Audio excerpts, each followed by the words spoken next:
Hey everybody, and welcome back to the channel. With the impending release of the Captain Marvel movie, I thought it would be a good idea to take a look at the history of the Captain Marvel character from the comics, as well as discuss a few things to expect from the upcoming movie. Now, the Captain Marvel character has quite the storied timeline in history throughout the comic. The first time that we see the Captain Marvel character is in the late 60s, and in 1968, the premiere issue of Captain Marvel was released. The original Captain Marvel was a Kree warrior by the name of Mar-Vell. Now, for those of you who don't know much about the Kree, think of them as sort of like the Sparta of outer space, and they are more of a warrior society. Although they are very technologically advanced, they are also a very loyal people, and they put their own race, the Kree race, above all others, and there isn't really supposed to be a choice of loyalty. It's always supposed to be to the Kree. So in the premiere issue of Captain Marvel, we find Mar-Vell on Earth, and he was sent to Earth by the Kree to keep an eye on the humans, or Terrans, because they started to explore outer space, and the Kree thought this could be trouble in the future, so we better keep an eye on things. Now, one important thing to note about Mar-Vell is that originally we just see him in the classic Kree warrior uniform, the classic blue and green, and he just has a few gadgets. Now, the Kree are also genetically engineered to be warriors, and so any Kree warrior is already superior, genetically speaking, superior to any Terran. So they're already sort of quote-unquote superhuman, but Mar-Vell doesn't have any actual superpowers, but he does have gadgets. And Mar-Vell was not known as Captain Marvel, was not called Captain Marvel amongst the Kree. It was actually the media, or the press on Earth, that gave him this title, Captain Marvel, because it was a misinterpretation of his actual name, which is Mar-Vell. So they called him Captain Marvel, and that's actually where the title comes from. In this issue, Mar-Vell is fighting a sentry that is actually being controlled by another Kree, and Mar-Vell doesn't know it at the time, but he's fighting the sentry on a military base. And the head of security at this military base is one Carol Danvers. So very early on in the Captain Marvel timeline, we see a figure who's going to play a very important role in the future. So originally, Carol was just a love interest of Mar-Vell, and she's witnessing this fight with the sentry, and eventually the sentry explodes, but Mar-Vell shields Carol from this explosion, and in doing so, some of his DNA fuses with Carol's, and it's unknown to the two at the time, but this is where Carol gets her superpowers. Eventually, Mar-Vell finds out that some Kree are trying to kill him, and he ends up growing very tired of the whole dramatic thing, and obviously trying to be killed.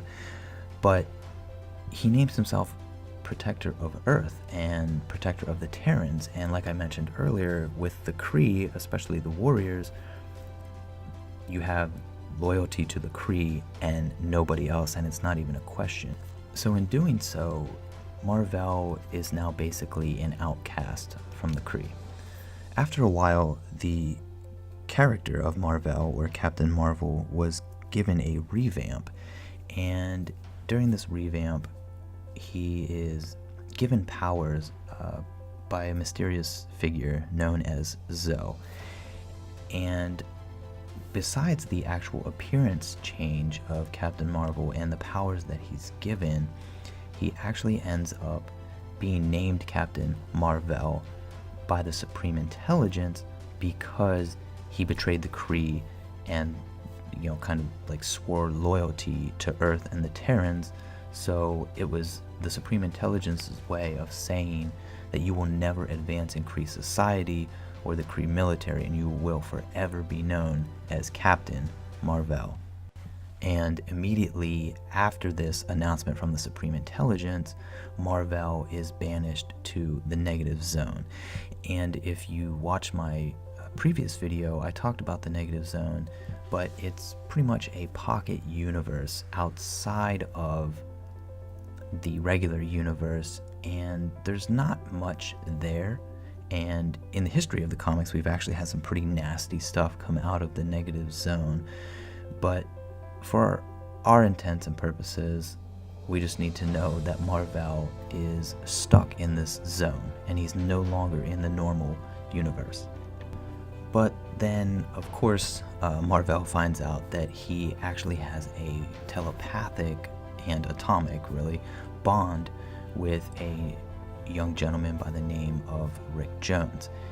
And Rick Jones, he has his own very interesting timeline, but essentially Mar-Vell can trade places with Rick Jones instantly.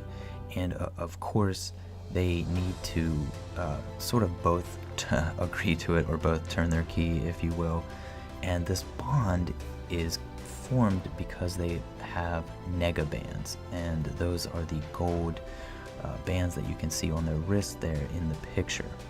Now, the nega bands have their own storied history, but they are also a source of Captain Marvel's powers, and like I just mentioned, they are what allows Rick Jones and Mar-Vell to switch back and forth. So anytime they agree upon it, Mar-Vell can go from the negative zone to the normal universe, and Rick Jones then goes from the normal universe into the negative zone. Unfortunately for the character and the series, it still wasn't doing well, and so they decided to hand the reins over to Jim Starlin, who Marvel fans all know very well. And Jim sort of revamped the character yet again, and one of the things that Jim did with Captain Marvel was he got him out of the negative zone, and we see Captain Marvel for the very first time become sort of a cosmic figure, a champion of the cosmos, if you will, where it's no longer just confined to Earth. He becomes a protector of all things in the cosmos from all sorts of different evils. And one of those things that we saw was that he goes to Titan to defeat none other than Thanos. And just a quick aside, I know that there's already people out there that have said that if Captain Marvel in the MCU comes in the Avengers Endgame movie and single-handedly defeats Thanos, it's going to be extremely disappointing and it's not going to make any sense and blah blah blah blah blah. But I just want to point out that it's already happened in the comics. Obviously he goes to Titan in the comics and he ends up defeating Thanos, but I mean, as you can see from the cover image right here, Thanos whooped up on the Avengers just like in the movies, and Captain Marvel comes in and saves the day. So if it does happen, I'm not saying that I think it will, but if it does happen, it's not like they're pulling that out of thin air. And eventually we get to the early 80s, and it's decided at some point within Marvel that it's time for Mar-Vell to end his storyline. And it's unfortunate because I absolutely love the character of Mar-Vell, and to me, being the original Captain Marvel, anytime I hear the term Captain Marvel, that's who I think of. I think of Mar-Vell. But anyway, they decided to kill off Mar-Vell, and they actually had a graphic novel because it was like an event. It turns out that he has advanced stage cancer, and they can't remove the cancer, they can't operate on him, so it's terminal at this point, and he dies.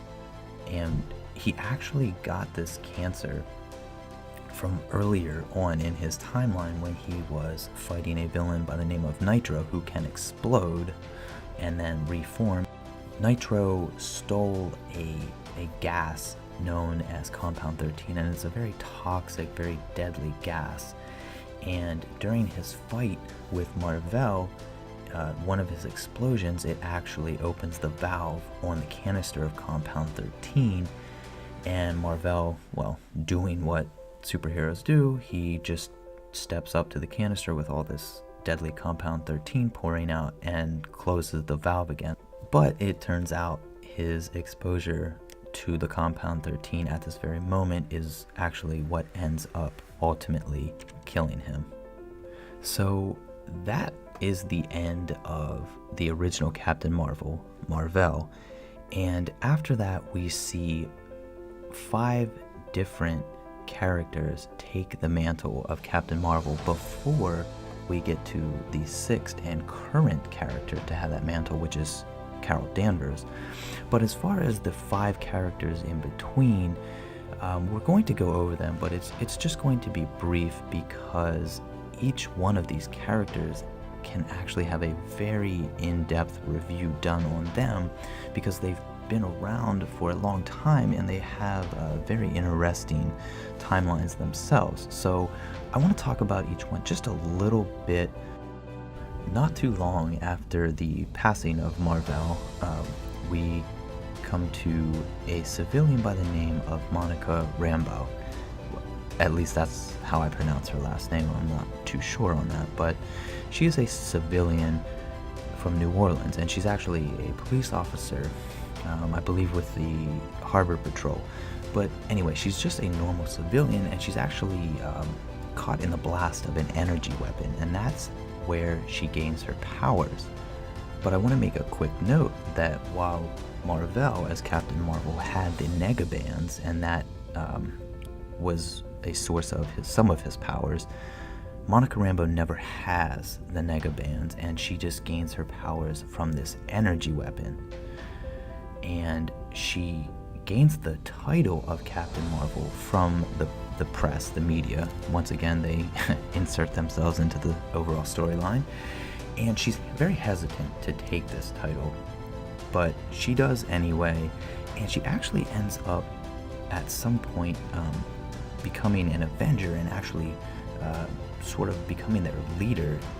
And she has always had the ability to travel at the speed of light, and she's essentially just a ball of living energy. But remember, she got her powers from, an energy weapon and not the Kree or the Negabands or anything like that. So she is definitely related power-wise to the other Captain Marvels that we've seen along the line, but she definitely has a much different origin than the others that we will see. And she eventually comes across a character by the name of Genis Vell. And right away, we recognize this name, or at least part of this name. And it turns out that Genis Vell is the son of Mar-Vell. And it's ultimately decided that, hey, Genis Vell, you deserve the title of Captain Marvel because you are actually Mar-Vell's son. So Monica Rambeau sort of transfers over the title of Captain Marvel, and she ends up taking a different name. But just a very quick sidebar, a little fun fact: eventually when Genis Vell is no longer known as Captain Marvel, he ends up taking the very same name that Monica Rambeau took after Captain Marvel. So Monica Rambeau has to change her name for a 3rd time. But anyway, Genis Vell then becomes the 3rd character overall to have the title of Captain Marvel. And Genis Vell does have the Negabands, and because he has the Negabands, he also has the bond with Rick Jones. And at the beginning, they hated each other, didn't want this bond, but eventually they grew to not just work with each other, but also like each other. The next person we see taking over the mantle of Captain Marvel is Phyla Vell. And again, right away, we recognize at least part of this name, and it turns out that Phyla Vell is the daughter of Mar-Vell. And for me, Phyla Vell is actually best known from the Annihilation series, and it's a very good series, and I think everybody should read it. And the follow-up to that was the Annihilation Conquest series. But in the Annihilation Conquest series, this is when we see Phyla-Vell not only as Captain Marvel, but also as another cosmic champion known as Quasar.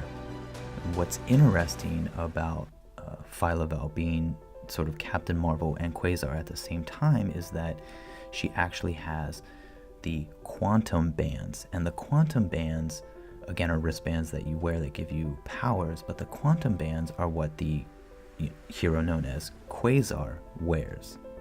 But Phyla is still, like I said, a cosmic champion, and she has the cosmic awareness, so she has a lot of the traits that we've seen before that comes with being known as Captain Marvel. But eventually she gives up the title of Captain Marvel because she does become Quasar, and eventually she ends up with the Guardians of the Galaxy, so she ends up being a Guardian. But all we need to know is that, yet again, the title of Captain Marvel is vacant. So then we come to the fourth character since Mar-Vell to have the title of Captain Marvel, and that is actually a shape-shifting Skrull. And if you don't know what the Skrulls are, I just explained part of it. They are shapeshifters, and they are mortal enemies with the Kree.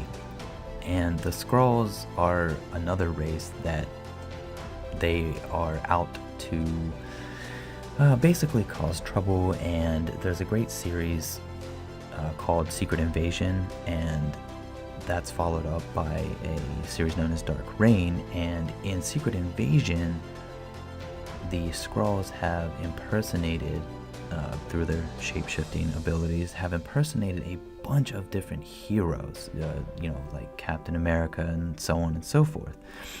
And one of those was Captain Marvel. And the Skrull sleeper agent that took over the disguise of Captain Marvel was, and I apologize if I get this wrong because Skrull names are hard for me. I think it's pronounced Knurr, I think it's Knurr, but we'll just go with Knurr. He takes over the disguise of Captain Marvel, and he was actually genetically altered by the Skrulls before he was sent to Earth as Captain Marvel.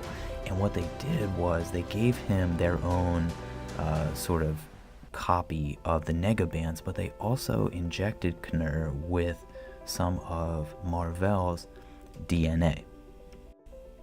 A very interesting thing happens to Knurr, and the Captain Marvel or Mar-Vell DNA in him actually takes over and actually changes his conscience, and he turns against the Skrulls and decides, hey, this is wrong, I'm going to fight the Skrulls instead of fighting the Terrans. And during the huge battle, when it turns out that there's a full-on invasion of Earth from the Skrulls, Knurr is mortally wounded. And as he's laying there dying, again, he looks like Mar-Vell as Captain Marvel, somebody comes across the dying body, and Knurr decides that, hey, I'm going to give this person sort of a pretty good pep talk, a pretty good speech. And so he does this, but again, it's in the guise of Mar-Vell. And the character that he's giving this speech to is a character named Noh-Varr. And Noh-Varr is a Kree. So of course, if you're a Kree and you come across somebody who to you looks like Mar-Vell, as Captain Marvel, this guy's like a legend, right? And everybody thought he was dead, but hey, here he is in front of me. He's not dead, but he's dying. So of course I'm going to listen to what he has to say. So we can kind of consider this moment here as Knurr's laying there dying, and Noh-Varr is there listening to what he has to say as sort of the passing of the torch, or really the passing of the mantle of Captain Marvel. So some people might not count Knurr as being Captain Marvel, but I end up counting him because not only was he just simply disguised as Captain Marvel, But like I said, Mar-Vell's DNA was in him, and it actually ended up, taking over his conscience and stuff like that. So he, in some ways, he actually did end up becoming Captain Marvel. So Knurr was the fourth character after Mar-Vell, so the fifth overall. And then it passes on to Noh-Varr. So then Noh-Varr is the sixth overall to be known as Captain Marvel. And with all due respect, Noh-Varr has a pretty good storyline, but we have to keep moving along here because we ultimately want to get to the seventh and current character to have the mantle of Captain Marvel.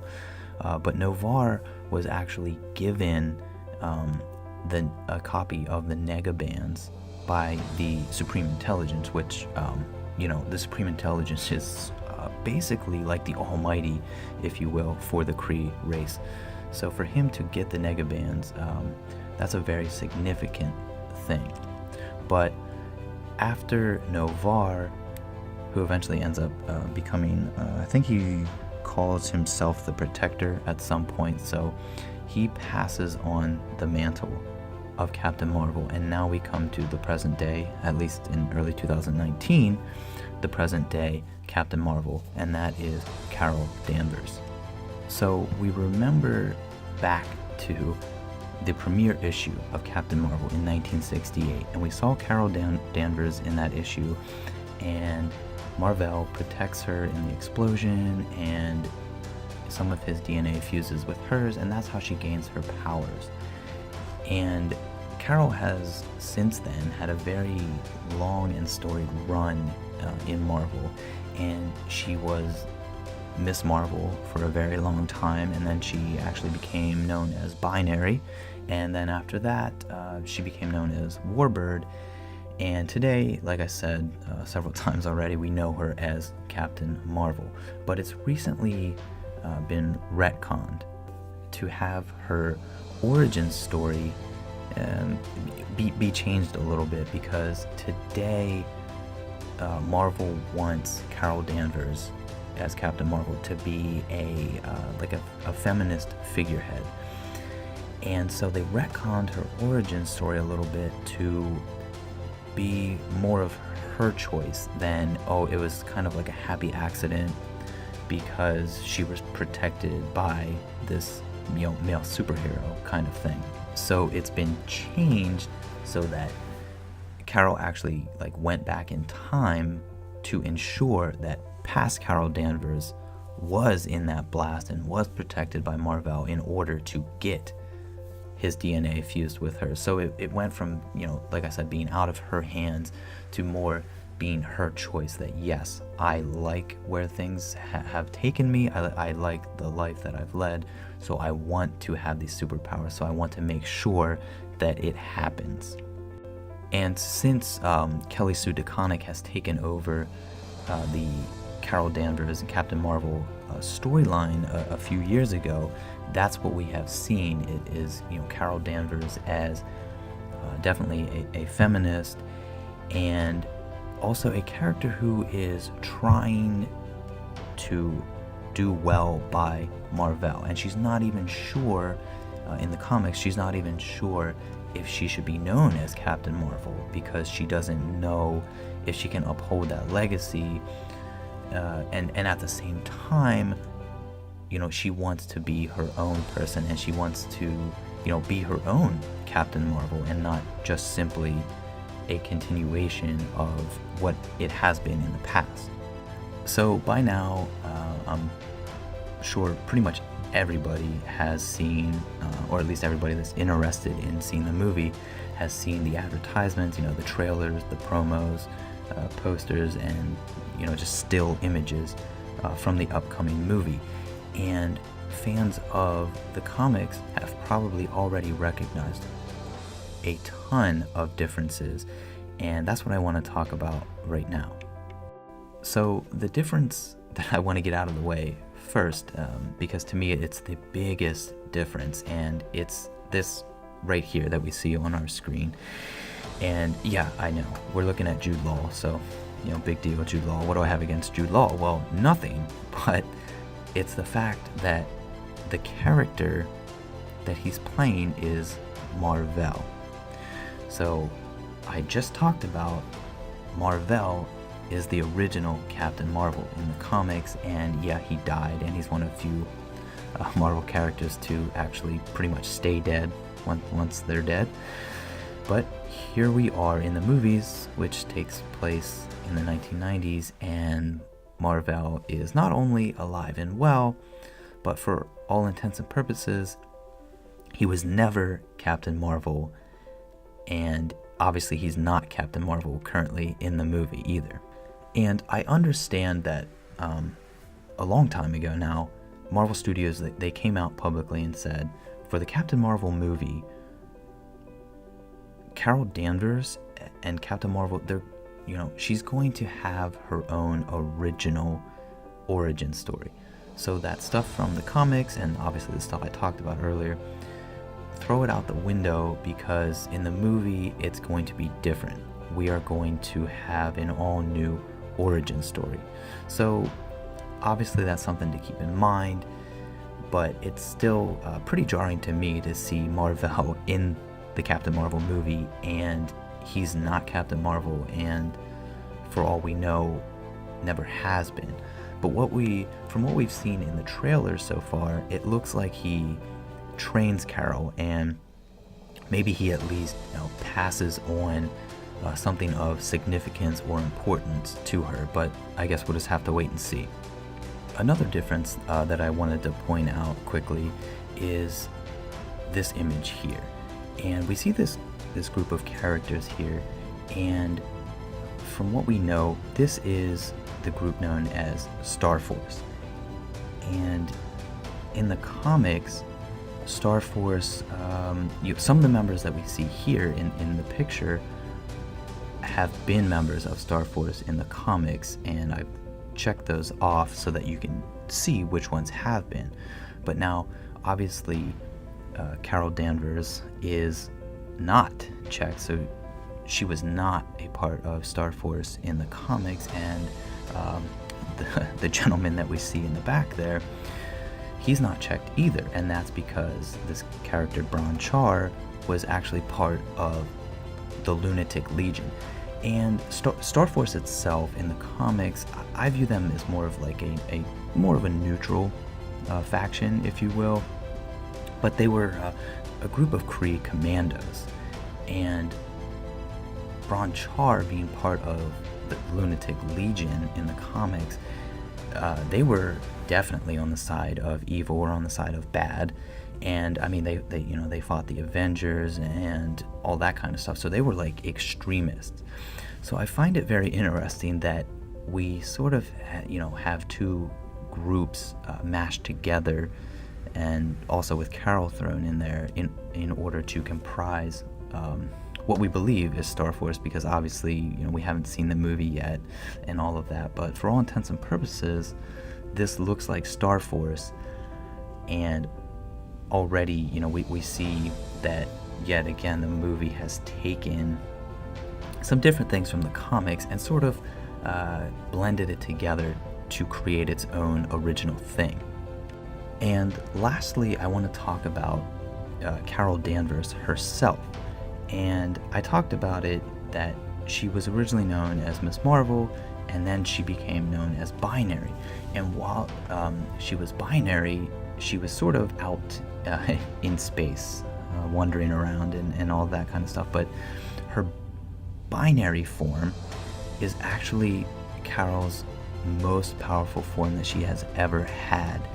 And this Binary form actually came from the Phoenix Force. And if you're a fan of the X-Men, then you definitely know what the Phoenix Force is. And you'll actually see that if you watch the movie Dark Phoenix later this year. You'll learn a little bit more about that. But I point this out because this image that we've seen of Carol from the movie trailers and stuff, this is Captain Marvel's Binary form. And I say Binary form because Carol Danvers as Captain Marvel can no longer permanently hold this form. She can only get to a certain point and then sort of flip the switch and turn into this form, but for a limited time. And it comes from absorbing energy, electricity, and that's why, you see basically it's almost like a flaming mohawk. You see her hands are just like balls of energy, her eyes are glowing, and it's a very badass form, but it's not quite the same as when she was actually known as Binary and had that form the whole time.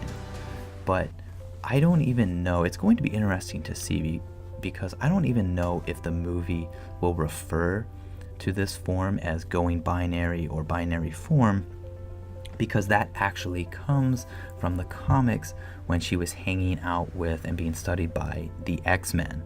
And as we know, at least until very, very recently, as we know, the MCU doesn't have anything to do with the X-Men, because that was, the X-Men was licensed with Fox Studios and not Marvel Studios. Now, recently the merger has taken place, so it's going to be in-house moving forward, but up until this point they were two very separate things. So I'll be interested to see if the movie refers to this as her binary form or going binary, or if they call it something else, or just sort of not talk about it at all. So before I end this video, then I just want to remind everybody, if you're going to see the movie, to keep an open mind, because the movies in the MCU are definitely going to be different than the comics, and I feel bad for the Captain Marvel movie, because I feel like it is already in a very weird spot.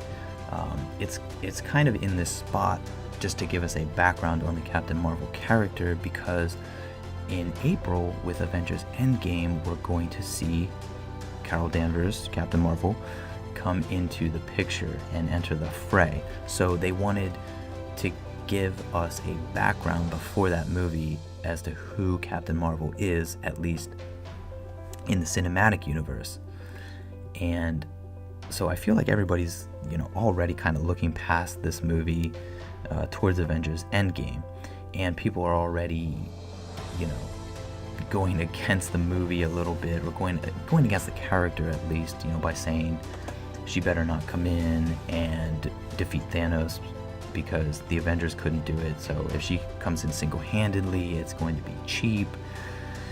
And of course, in the real world, with the comments that Brie Larson has made, who obviously Brie Larson is playing Carol Danvers and Captain Marvel, there's just all sorts of rain clouds surrounding this movie. So I just hope everybody goes into it with an open mind, if you still are going to see the movie or intend to see the movie. And I really do hope it's good, but I understand that it's just not possible for Marvel Studios to hit a grand slam every single time. But for all intents and purposes, I do hope that this movie is a good movie. So that does finally wrap it up, and I apologize for the very long video, but there's a lot of information, and I left out a lot of information, but I just wanted to give everybody a solid background on the character of Captain Marvel, at least throughout the history of the comics, and some things to expect if you're going to see the movie. Go ahead and leave a comment down below what you're expecting from the movie, or what you got from seeing the movie. And with that, thank you for watching, and I'll catch you in the next one.